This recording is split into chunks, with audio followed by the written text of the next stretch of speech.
করবো একটা ম্যাচের কাঠি যথেষ্ট লাথি মেরে বাইর করে দেন বাংলাদেশ থেকে এদের দেখবো কি টাকার ফেন্সি ডিল আসে কই ওদের দেশের মানুষ অ্যালকোহলে অভ্যস্ত ফেন্সি ডিলে তো অভ্যস্ত না।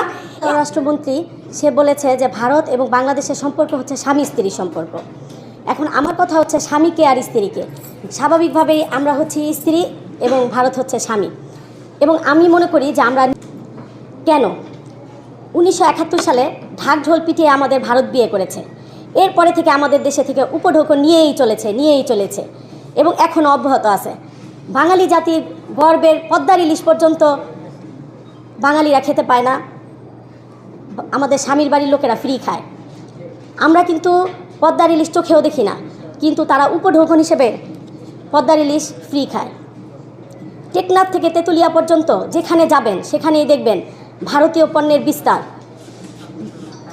এতভাবে বিস্তার লাভ করেছে বাঙালিরা এবং আমাদের বাংলাদেশিরা এই পণ্যের উপরে অভ্যস্ত হয়ে গেছেন। কিন্তু কেন?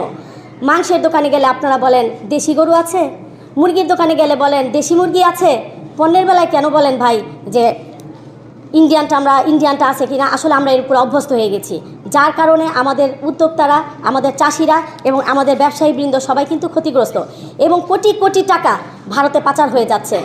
এই জিনিসটা আমাদের সেই টেকনাফ থেকে তেঁতুলিয়া সবাইকে আমাদের সচেতন করতে হবে। এই ভারতীয় পণ্য আমরা বর্জন করব, ভারতীয় পণ্য আমরা ব্যবহার করব না। দেখেন রাজনীতিতেও তারা কিভাবে সক্রিয় ভারতীয়রা, কারণ তারা মনে করে তাদের মনোনীত এবং পাচাটা যদি সরকার থাকে তাহলে তারা আমাদের দেশে অবাধ বিচরণ করতে পারবে, যার কারণে তারা সেটাই করছে। বিগত সরকাররা যেভাবে নির্বাচনগুলো করেছে, আপনার কি মনে হয় আমাদের বাংলাদেশে যে মাথা মোটা মন্ত্রী এমপিগুলো আছে তারা করতে পেরেছে? না, এখানেও ভারতের কারিকুলাম ছিল, তারা আমাদের দেশে রাজনীতিটাকে ধ্বংস করে দিয়েছে।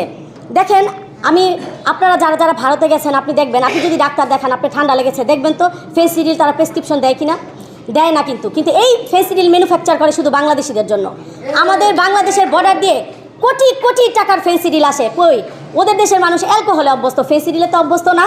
এইভাবে করে আমাদের যুব সমাজটাকে নষ্ট করে দিচ্ছে তারা।